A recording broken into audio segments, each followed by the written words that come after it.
Oh, en fait, il n'y a pas une vraie distinction parce qu'en fin de compte, on vise un développement économique au niveau du pays à tous les niveaux. Et donc, chacune travaille à un niveau particulier, travaille aussi une population particulière, mais en fin de compte, on travaille l'ensemble du pays différemment avec plusieurs angles. Et je pense que la finalité, elle est la même. En fait, c'est un développement social, économique de l'ensemble du pays, dans toutes les particularités du pays, géographiques, économiques, sociales. Et donc, par conséquent, on est dans le même objectif. Maintenant, comment on peut faire à travers l'entrepreneuriat social et solidaire? Oui, je pense que la manière de faire est différente et je pense que le capital essentiel dans ce type d'entrepreneuriat, c'est un peu le capital qu'on peut appeler capital émotionnel. En fait, c'est une solidarité entre personnes, entre groupes, entre communautés, que finalement, c'est pour avoir un échange au niveau de compétences, un niveau d'échange au niveau du savoir-faire. Et cet échange, il est très enrichissant en soi-même et ça donne des idées à développer, ça donne aussi des idées à découvrir. Et quand on voit que d'un seul angle, généralement, on perd les autres parties qu'on peut découvrir au niveau des autres angles. Et si les autres nous aident à voir à 360 degrés, je pense que c'est là où il y a le secret de la réussite de l'entrepreneuriat social et solidaire. D'abord, comme j'ai dit, c'est émotionnel, c'est la partie sociale, et la partie solidaire, c'est la partie d'échange, de transfert, de savoir de l'un à l'autre.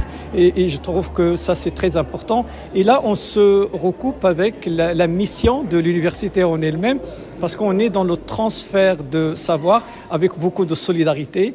Et donc, à ce niveau-là, l'idée d'entrepreneuriat, l'idée d'innovation, l'idée de créativité devrait être beaucoup plus riche au niveau de l'université, surtout une université qui compte 120 000 étudiants. Pour moi, c'est 120 000 idées chaque seconde, chaque heure. Allez compter ce qu'on peut produire au niveau de ces jeunes-là, au niveau de si on a cette solidarité, si on a ce partage, si on a ce comportement pour aider l'autre et pour réussir avec l'autre.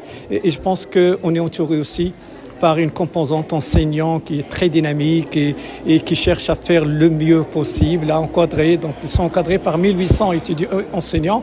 Et ces 1800, ils font les moyens avec beaucoup de solidarité aussi.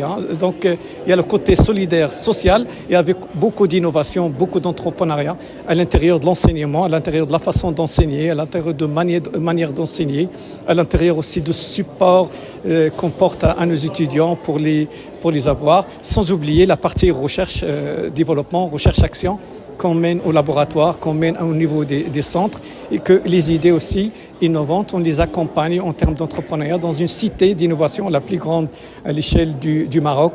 Au niveau de cette cité, donc à partir de l'idée jusqu'à la mise en place d'une start-up, je pense qu'on a un système qui est complet, un système qui est très riche et un système où notre étudiant peut s'épanouir facilement, sans oublier, bien sûr, à l'université, on n'est pas que là pour apprendre simplement, mais pour se forger aussi une personnalité. Et pour se la forger, il faut vivre la vie universitaire. Et la vie universitaire, c'est à travers les clubs. Et parfois, des idées arrivent tout en faisant ce qu'on aime dans un club de musique, un club de théâtre, un club de sport. Et ça aussi, c'est un lieu d'échange, c'est un lieu d'échange d'idées. Et ça peut être aussi un lieu où l'entrepreneuriat peut naître avec joie.